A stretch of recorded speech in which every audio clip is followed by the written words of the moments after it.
G'day folks, Cam, Tiff and Chloe wild touring. First up, sorry we've been a little quiet on social media lately. Pretty much in the same boat as everyone else. Coronavirus. What else can you say? Haven't been able to get out much. I'm definitely not as organised as other YouTubers. I don't have a backlog of videos edited waiting to go.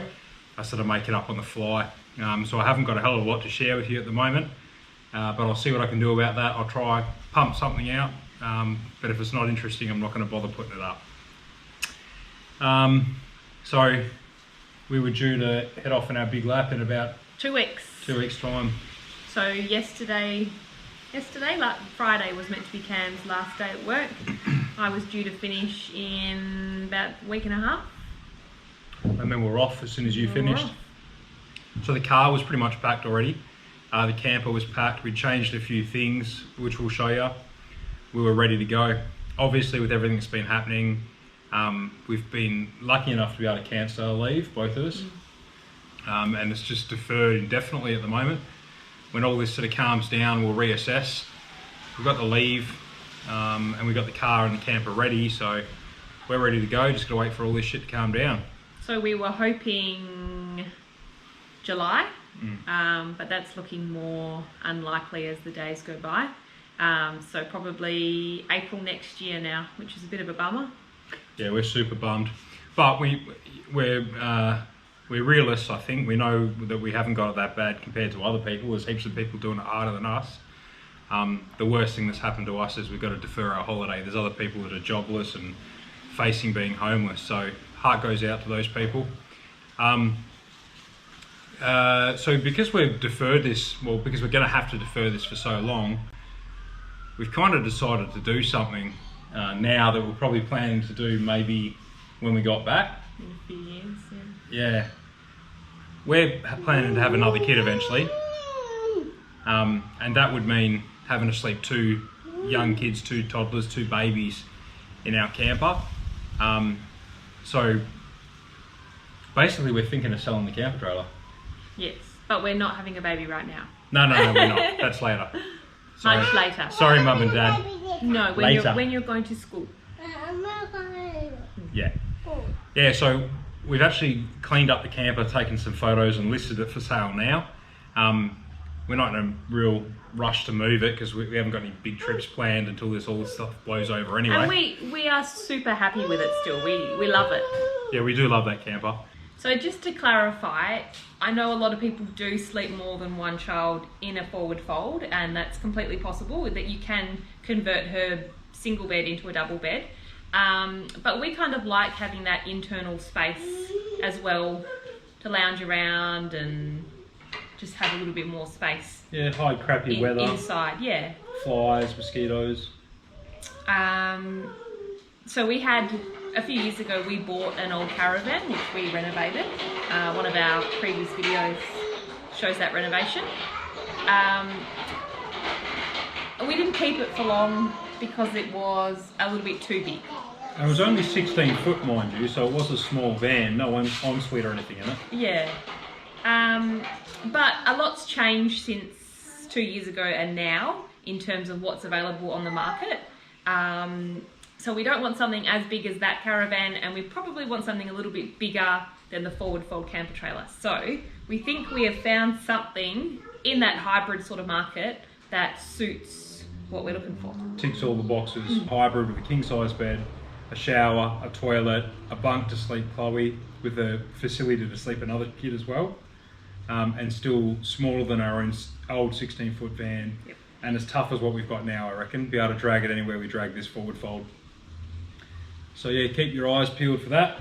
We don't want to give away which one it is yet, just in case things don't pan out.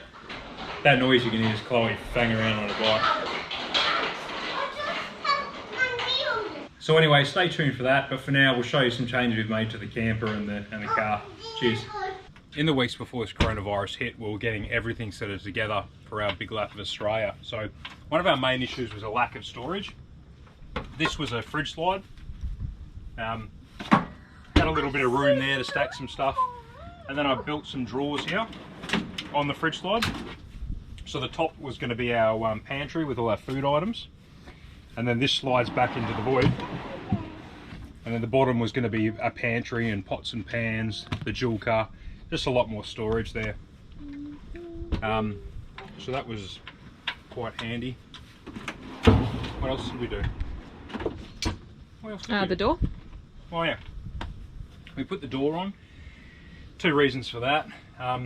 Mainly it was just to keep the little one out, although she's mastered the latch within about 5 minutes, so that was kind of pointless. But also just because when all this is down, there's nothing really stopping anything from getting inside, like, you know, feral dogs or dingoes when we're on Fraser and stuff like that. We're not particularly concerned about that. We've done so much camping and you know, been out bush so much, we know how realistic it is, you know, an animal coming in. It's not very likely, but it does happen occasionally. So, but yeah, mainly it was just to keep our little one in, not stuff out. So there was that. If you come in,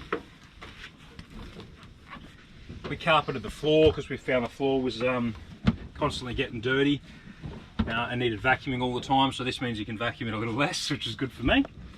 Stuck a diesel heater in. I think you've probably seen that before. That was last year or the year before. Yeah, some extra cigarette sockets and USB plugs so we could run long leads and charge our phones in bed.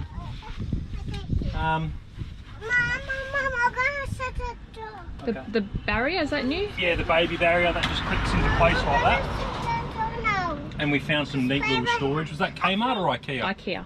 IKEA, some neat little storage. Yes. Yes. All right. Was that it in here? Yeah, I think so. Yeah. It's mainly the car. Oh yeah, the car storage, we'll show you that. Can I come out? Excuse me. Thanks, buddy. So we really changed some stuff in the car. We used to have the fridge this side, that's the Evercool DC40 drawer fridge. And I used to have another one of these on the other side as a freezer. I just found that these, I still love them, not bagging them out. I still really like the Evercool drawers, but I found when they're on freeze, they're not very efficient. I'm still happy with one as a fridge, but as a freezer, I've got an Iron Man 40 litre freezer I'll use, set that to -14, put a cover on it. So I've got the fridge and the freezer the same side now. I've got the microwave on the same side. If any of you are wondering, these fare perfectly okay off-road. The only thing I do is I've kept the glass plate in the storage box that it came with, and then it's fine, corrugations, bumps, whatever. So that's the cheapest, it's the cheapest microwave that Kmart sells, like 60 bucks or something. 49 I think. Was it? 49 bucks? Possibly. And what is it, a 20 litre? 17 litre? Oh, don't know. I don't know, have a look at Kmart online, really cheap. Coffee machines stayed there. I've just brought it a little bit forwards. I don't have it on the slide anymore. There's a mob online. I'll put a link in the description because I've forgotten who they are now. Somerville Metalworks, I want to say. That could be wrong. He did a little latch kit so I could fit a latch to the door, because that's one of the issues I had. You'd have a roast come flying out as you're full driving. And then I brought the Titan drawer around this side. So I got my coffee pods ready to go, vacuum sealer, some stuff like that. Inverter's still up there, and I can charge my drill battery there.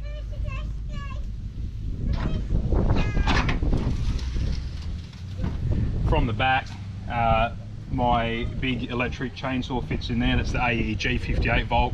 Did a review on that if you're interested. That's wicked. Charger fits there, hooked up to the inverter. Couple of big storage tubs. This one's got tools. That one was going to have dive and fishing gear. So they fit under there like that. And then the top is just more storage. I probably do canvas totes or something like that. Table fits there. I did actually rig up a setup to brew beer on the road. I'll show you some pictures of that, but that all fit in there so I could actually brew beer as I'm traveling. Air compressor fits there.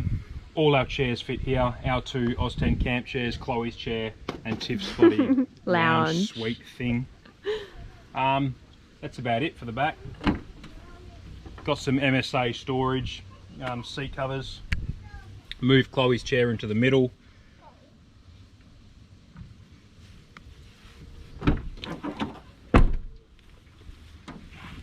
Jimmy from Grab Me Gear hooked us up with one of his dash mats. I like that. It's got Velcro stitched into the underside. It is meant to be a dash mat in this sort of configuration. Doesn't work particularly well for the shape of my dash, but he gives you extra adhesive Velcro strips so that you can put it wherever you want. So I'm actually going to put it on here, but on Tiff's side, over this side.